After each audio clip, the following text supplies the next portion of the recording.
ಬೆಳಗಿನ ಹೆಲ್ತಿ ಬ್ರೇಕ್ಫಾಸ್ಟ್ಗಳಲ್ಲಿ ಈ fried rice ಕೂಡ ಒಂದು ತುಂಬ ಕಡಿಮೆ ಸಮಯದಲ್ಲಿ ರೆಡಿಯಾಗುವಂತಹ ಒಂದು ಸೂಪರ್ ಬ್ರೇಕ್ಫಾಸ್ಟ್ ರೆಸಿಪಿ. ಯಾವುದೇ ಒಂದು ಸಾಸನ ಬಳಸದೆ ಸ್ವಲ್ಪ ಹೆಲ್ತಿಯಾಗಿ ಅಷ್ಟೇ ರುಚಿಯಾಗಿ ಯಾವ ರೀತಿ ಮಾಡ್ಕೊಳ್ಳೋದು ನೋಡೋಣ. ನಮಸ್ತೆ ಎಲ್ರಿಗೂ, ವೆಲ್ಕಮ್ ಟು ಶೋಭಾ ಸವಿರುಚಿ. ನೀವಿನ್ನೂ ನನ್ನ ಚಾನಲ್ನ ಸಬ್ಸ್ಕ್ರೈಬ್ ಮಾಡ್ಕೊಂಡಿಲ್ಲ ಅಂದರೆ ಸಬ್ಸ್ಕ್ರೈಬ್ ಮಾಡ್ಕೊಳ್ಳಿ, ಹಾಗೆ ಬೆಲ್ ಬಟನ್ ಕೂಡ ಕ್ಲಿಕ್ ಮಾಡಿ. ಇವಾಗ ಈ ಫ್ರೈಡ್ ರೈಸ್ ಮಾಡ್ಕೊಳ್ಳೋದಕ್ಕೆ ಗ್ಯಾಸ್ ಆನ್ ಮಾಡಿ ಒಂದು ಪಾತ್ರೆನ ಬಿಸಿ ಇಟ್ಟು ಸ್ವಲ್ಪ ಎಣ್ಣೆ ಹಾಕ್ತಾ ಇದ್ದೀನಿ. ಎಣ್ಣೆ ಸ್ವಲ್ಪ ಚೆನ್ನಾಗಿ ಬಿಸಿ ಆಗ್ತಾ ಇದ್ದಾಗೆ ಇದಕ್ಕೆ ಈರುಳ್ಳಿ ಹಾಕ್ತಾ ಇದ್ದೀನಿ. ಈರುಳ್ಳಿ ಬಂದು ಒಂದು ಈರುಳ್ಳಿ ಮೀಡಿಯಮ್ ಸೈಜು ಸ್ವಲ್ಪ ಉದ್ದಾಗಿ ತೆಳುವಾಗಿ ಕಟ್ ಮಾಡಿ ಸೇರಿಸಿದ್ದೀನಿ. ಹಾಗೆ ಒಂದು 3 ಮೆಣಸಿನಕಾಯಿನೂ ಕೂಡ ಹಾಕ್ತಾ ಇದ್ದೀನಿ, ಹಸಿಮೆಣಸಿನಕಾಯಿ. ಇದೆರಡು ಪದಾರ್ಥನೂ ನಾವು ಸ್ವಲ್ಪ ಫ್ರೈ ಮಾಡ್ಕೊಳ್ಳೋಣ. ಈರುಳ್ಳಿ ಒಂದು ಅರ್ಧ ಚೆನ್ನಾಗಿ ಫ್ರೈ ಆಗಬೇಕು. ಮೀಡಿಯಮ್ ಫ್ಲೇಮಲ್ಲಿ ಹುರಿ ಇಟ್ಕೊಂಡು ಸ್ವಲ್ಪ ನಾವು ಮಧ್ಯೆ ಮಧ್ಯೆ ಮಿಕ್ಸ್ ಮಾಡ್ಕೊತಾ ಫ್ರೈ ಮಾಡ್ಕೊಳ್ಳೋಣ.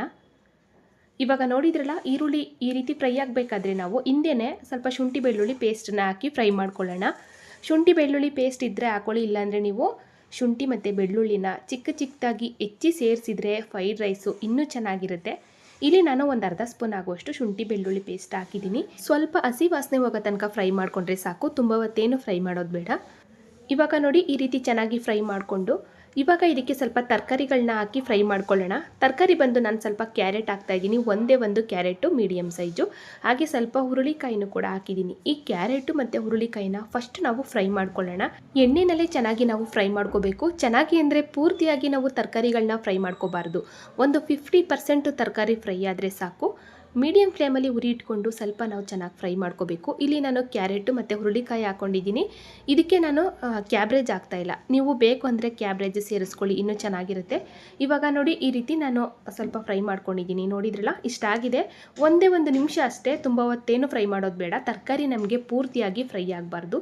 ಇವಾಗ ಇದಕ್ಕೆ ನಾನು ಟೊಮೊಟೊ ಪೇಸ್ಟನ್ನು ಸೇರಿಸ್ತಾ ಇದ್ದೀನಿ. ಒಂದೇ ಒಂದು ಮೀಡಿಯಮ್ ಸೈಜು ಟೊಮೊಟೊನ ಸ್ವಲ್ಪ ಮಿಕ್ಸಿಗೆ ಹಾಕಿ ಗ್ರೈಂಡ್ ಮಾಡಿ ಇಟ್ಕೊಂಡಿದ್ದೆ. ಆ ಟೊಮೊಟೊ ಪೇಸ್ಟನ್ನು ಸೇರಿಸಿದ್ದೀನಿ ಮತ್ತು ರುಚಿಗೆ ಉಪ್ಪನ್ನು ಕೂಡ ಸೇರಿಸ್ತಾ ಇದ್ದೀನಿ. ಇವಾಗ ನಾವು ಚೆನ್ನಾಗಿ ಮಿಕ್ಸ್ ಮಾಡಿಕೊಂಡು ಟೊಮೊಟೊ ಪೇಸ್ಟಲ್ಲಿ ಸ್ವಲ್ಪ ಹಸಿ ಸ್ಮೆಲ್ಲು ಕಡಿಮೆ ಆಗಬೇಕು. ಹಾಗೆ ತರಕಾರಿ ಆಗ್ಬೋದು, ಟೊಮೊಟೊ ಪೇಸ್ಟ್ ಆಗ್ಬೋದು, ಎಣ್ಣೆ ಬಿಟ್ಟು ಚೆನ್ನಾಗಿ ಫ್ರೈ ಆಗಬೇಕು.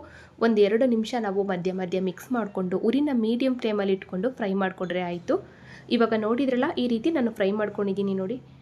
ಇವಾಗ ಇದಕ್ಕೆ ನಾವು ಸ್ವಲ್ಪ ಕ್ಯಾಪ್ಸಿಕಮ್ ಸೇರಿಸೋಣ. ಕ್ಯಾಪ್ಸಿಕಮ್ ಅಂದರೆ ಒಂದು ಚಿಕ್ಕ ಸೈಜು ಕ್ಯಾಪ್ಸಿಕಮ್ನ ಸ್ವಲ್ಪ ಉದ್ದಾಗಿ ತೆಳುವಾಗಿ ಹೆಚ್ಚಿ ಸೇರಿಸ್ತಾ ಇದ್ದೀನಿ. ಇದನ್ನು ಕೂಡ ನಾವು ಸ್ವಲ್ಪ ಫ್ರೈ ಮಾಡಿಕೊಂಡ್ರೆ ಸಾಕು, ತುಂಬ ಹೊತ್ತೇನೋ ಫ್ರೈ ಮಾಡೋದು ಬೇಡ.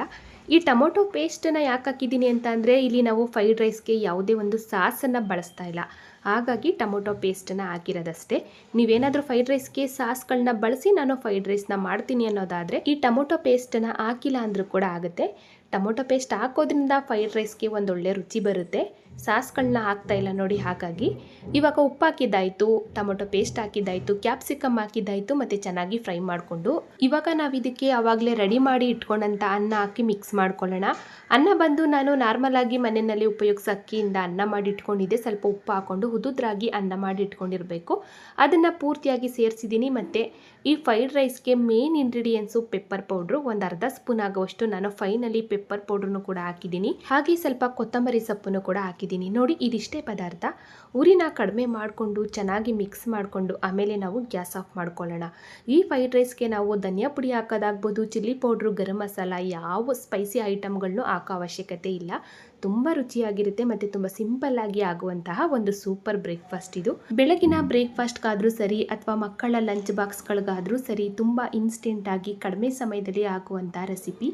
ಯಾವುದೇ ಒಂದು ಸಾಸನ್ನು ಬಳಸಿ ಮಾಡಿಲ್ಲದೆ ಇರೋದ್ರಿಂದ ತುಂಬ ಆರೋಗ್ಯಕರವಾಗೂ ಕೂಡ ಇರುತ್ತೆ. ಖಂಡಿತ ಟ್ರೈ ಮಾಡಿ ನೋಡಿ. ಇಷ್ಟೇ, ಇದು finally vegetable fried rice ready ಆಯಿತು. ತುಂಬ ರುಚಿಯಾಗಿ ಹಾಗೆ ತುಂಬ ಕಡಿಮೆ ಸಮಯದಲ್ಲಿ. ಖಂಡಿತ ಟ್ರೈ ಮಾಡಿ. ಇವತ್ತಿನ ಈ ರೆಸಿಪಿ ನಿಮಗೆಲ್ರಿಗೂ ಇಷ್ಟ ಆಯಿತು ಅನ್ಕೋತೀನಿ. ಇಷ್ಟ ಆದರೆ ಲೈಕ್ ಮಾಡಿ, ಶೇರ್ ಮಾಡಿ. ಹಾಗೆ ಇದೇ ರೀತಿ ಇನ್ನಷ್ಟು ಈಜಿ ರೆಸಿಪಿಗಳಿಗಾಗಿ ವೆಲ್ಕಮ್ ಟು ಶೋಭಾ ಸವಿರುಚಿ ಈ ಚಾನಲ್ನ ಸಬ್ಸ್ಕ್ರೈಬ್ ಮಾಡ್ಕೊಳ್ಳಿ. ಹಾಗೆ ಬೆಲ್ ಬಟನ್ನು ಕೂಡ ಕ್ಲಿಕ್ ಮಾಡಿ ಮತ್ತು ನಿಮ್ಮ ಅನಿಸಿಕೆನ ಕಮೆಂಟಲ್ಲಿ ತಿಳಿಸಿ. Thank you friends.